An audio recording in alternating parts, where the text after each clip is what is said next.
हम लोगों ने जन सेवा दल पार्टी का गठन किया है और जन सेवा दल पार्टी जो है पूरे प्रदेश में हम संगठन विस्तार के लिए निकले हैं और आज गोरखपुर की धरती पर मेरा पहला आगमन है और मैं इसका राष्ट्रीय अध्यक्ष हूँ। राष्ट्रीय अध्यक्ष का ये आप मेरे पड़ोस में साथ में बैठे हैं डॉक्टर CK वर्मा जी हैं जो हमारी पार्टी के राष्ट्रीय उपाध्यक्ष हैं और हम लोगों ने जो पार्टी बनाई है इस पार्टी का अलग मैनिफेस्टो अलग सिस्टम है। इसका सिस्टम ये है कि जिन जातियों को सत्ता से वंचित रखा गया है एक सोची समझी प्लानिंग के तहत हम देख रहे हैं देश की आजादी के बाद से आज तक बहुत सारी जातियां सब जातियां लगभग ऐसी हैं जो अति पिछड़े वर्ग में आती हैं।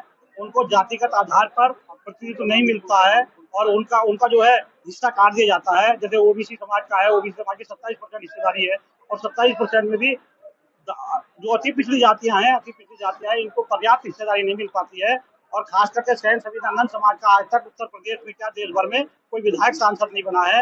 एक विधायक इस बार बने हैं कोई किसी राज्य से, लेकिन हमारे उत्तर प्रदेश में आज तक कोई विधायक सांसद नहीं बन सका है। तो इस बात के लिए मैंने ये नेतृत्व करते हुए, क्योंकि मैं सैन संविधानंद समाज से आता हूँ और नंद समाज का होने के नाते मैंने इस घर को बनाया है जन सेवा दल के नाम से और जन सेवा दल के नाम से घर को बना करके इसमें जो वंचित जातियां हैं, जो भी वंचित जातियां सत्ता से हिस्सेदारी में वंचित रखी गई हैं, क्योंकि सीधा मकसद मेरा है कि जाके पैर में फटी विवाही वो क्या जाने पीर पर आई।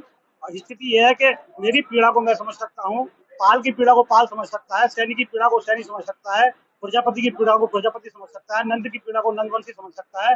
लेकिन दिक्कत क्या है कि इन लोगों का प्रतिनिधित्व हाउस के अंदर, सदनों के अंदर नहीं होता है, जिस चक्कर में हम लोगों को ये जन सेवा दल का गठन किया। और मैं दावे के साथ आप लोगों को, मीडिया बंधुओं को बता देना चाहता हूँ कि पूरे देश भर में ये संदेश देना चाहता हूँ कि जिसकी जितनी संख्या भारी उतनी हिस्सेदारी के आधार पर अगर ये पॉलिटिकल पार्टियां, जितनी भी देश भर में पॉलिटिकल पार्टियां चल रही हैं, अगर ये हिस्सेदारी देने का काम करती तो हम लोगों को ये काम ना करना पड़ता। आज 40% की आबादी में उत्तर प्रदेश में अति पिछड़ा वर्ग है और अगर पिछड़े वर्ग की बात करें तो 60% 62% जो है वो पिछड़े वर्ग के लोग हैं। लेकिन अति पिछड़ों को तो बिल्कुल पूरी तरह से दरकिनार किया जाता है। जो भी सरकार रही हो, तमाम दावा करते हैं, जितनी भी सरकारें भी बनी है या पार्टी हो या मेरी सबसे पहली बात यह है कि सरकार में जितने भी लोग आए हैं वो सरकार में रहकर के ये बात करते हैं कि हम जो है अति पिछड़ों का, आरक्षित वर्ग के लोग का ध्यान रखेंगे।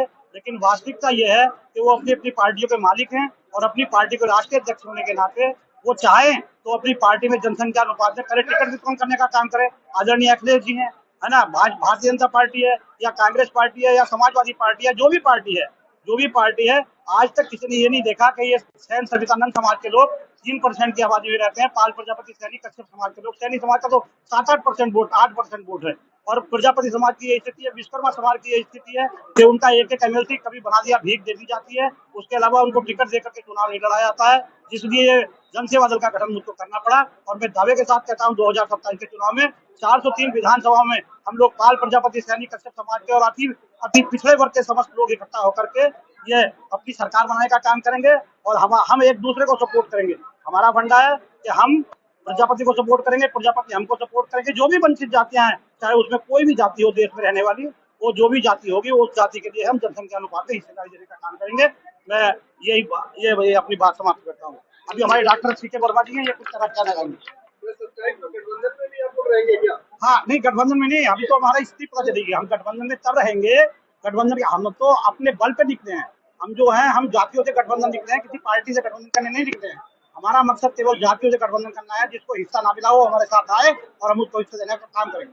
अगर कोई पार्टी जो आप बोल रहे हैं, जो अगर उनको टिकट देती है तो क्या वहाँ आपके कैंडिडेट खड़े होंगे? क्या अगर ओबीसी या जो पिछड़े समाज के लोग कोई पार्टी अगर टिकट देती है तो उस सीट पर आप अपना पार्टी में हम अपनी पार्टी का कैंडिडेट उतारेंगे। हम जो है जन सेवा दल अलग पार्टी है। हमारा मकसद ये है कि हम अब किसी पार्टी से भीख नहीं मांगेंगे। अब हम भिखारी नहीं है, अब हम टिकट देने वाले बनेंगे। हमने टिकट देने वाला बनने का निर्णय लिया है और हम टिकट बांटने का काम करेंगे। अब हम ज्ञापन खेलने का काम नहीं करेंगे। अब हम किसी पार्टी को ज्ञापन नहीं सौंपेंगे, किसी सरकार को ज्ञापन नहीं देंगे। हम ज्ञापन लेने वाले बनने का काम करने निकले हैं और ज्ञापन देने वाले बन करके रहेंगे। ये हमने शपथ लिया। अभी आपने कहा कि अगर कोई इस तरह से होगा एक समाज को दूसरे समाज को हम लोग सपोर्ट करेंगे। हम लोग जाति से गठबंधन करेंगे, हम लोग पार्टी से गठबंधन नहीं करेंगे। हम एक दूसरे को सपोर्ट कर करके अपने विधायक सांसद बनाने का काम करेंगे। इसलिए जन सेवा दल का गठन किया। सत्ता में आना है आपका मूल उद्देश्य? 100% हमारा मकसद यह है कि हम अपने बल पर सत्ता में आएंगे और उन जातियों के बल पे आएंगे जिन जातियों को वंचित रखा गया, उनके बल पे हम सत्ता में आएंगे।